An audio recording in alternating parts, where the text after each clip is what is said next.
Marami talaga ang humahanga sa kagandahan at kaseksihan ni Sunshine Cruz.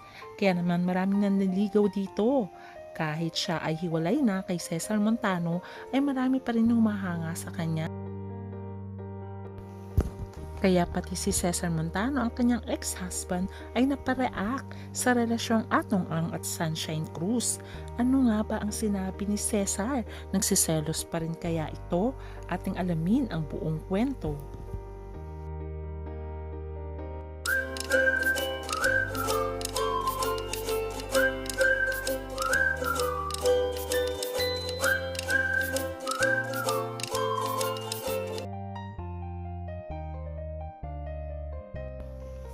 Marami tuloy ang humahanga ngayon kay Sunshine Cruz dahil kahit may 4 na itong dalagang anak ay napapanatili pa rin ito ang kanyang kagandahan, lalong-lalo na nang maghiwalay sila ni Cesar Montano.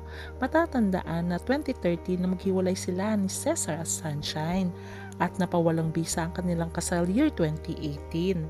Nagkaroon sila ng 3 anak na ngayon ay puro dalaga na. Pero ngayon ay co-parenting si Sunshine at Cesar Montano. Si Cesar ay meron na rin kinakasamang iba.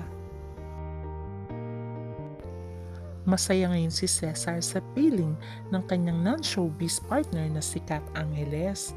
Makikita dito na kahit hiwalay na si Cesar at Sunshine, na napapanatili pa rin nila ang pagiging magkaibigan ni Cesar.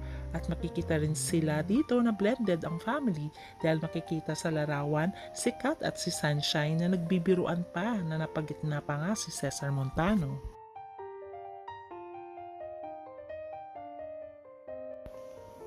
Matagal na rin iniintriga si Atong Ang pati si Gretchen Barreto. Maraming nagsasabi na baka magkarelasyon itong dalawang ito dahil lagi silang magkasama, hindi lamang sa business trip pati sa ibang bansa.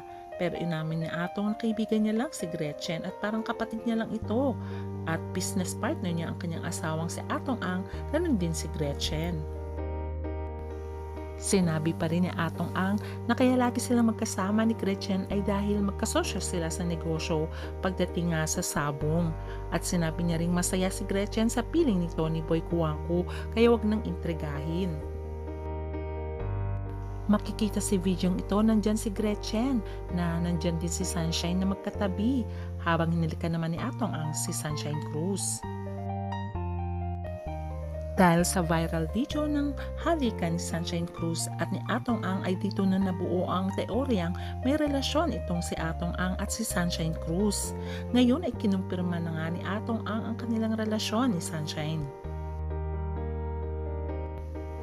Inamin na nga ni Atong Ang sa news anchor na si Pinky Webb na may relasyon talaga sila ni Sunshine Cruz at sinabi niyang masaya siya sa relasyon niya kay Sunshine.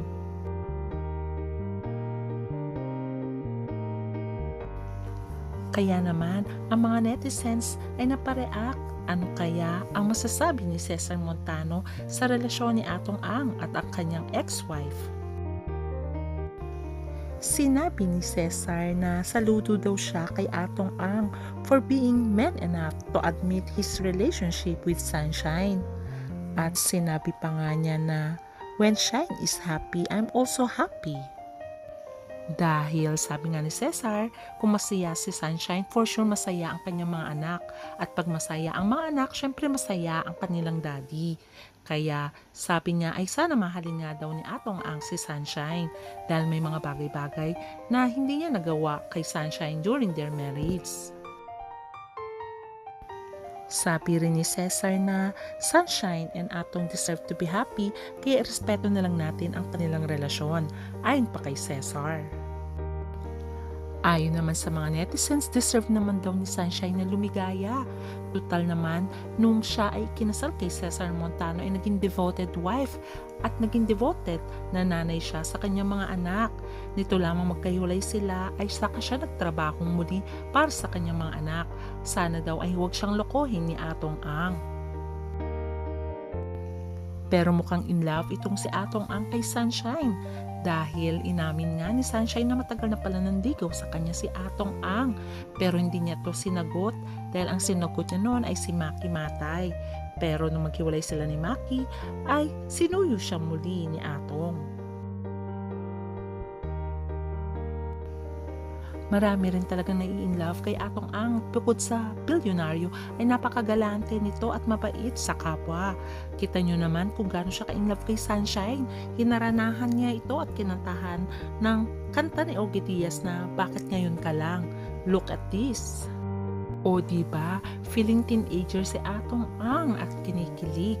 Kaya sabi niya ay matagal niya talagang gusto si Sunshine. At mukhang mahal na mahal niya nga si Sunshine dahil alam niyo ba na pinapagawa niya ng mansion si Sunshine Cruz at lahat yata ng luho ni Sunshine ay binibigay niya.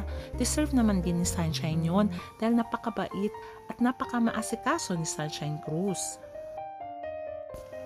Pero matatandaan niyo ba, nung mag-away-away ang mga Barreto, ay may binulgar si Gretchen tungkol sa pamilya ni Atong Ang dahil naiintriga si Gretchen kay Ato. Kaya nilabas dati ni Gretchen sa kanyang Instagram ang pamilya ni Atong Ang na meron siyang kasama na mga anak at ganun din pangalang Iris Ang na sinasabing asawa nga daw ni Atong Ang at sinabi pa nga ni Gretchen na happily married si Atong Ang. Kung totoo ngang may asawa si Atong Ang at happily married dito, ay paano na kaya si Sunshine? Pero ayon sa mga netizens, baka hiwalay na nga si Atong Ang at ang kanyang ex-wife na si Iris Ang.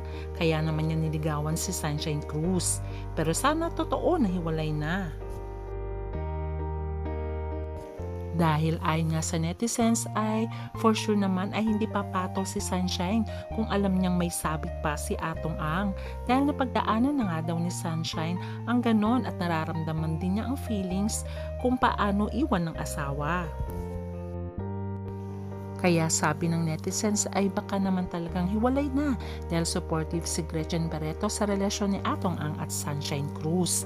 Kaya sana ay okay ang lahat.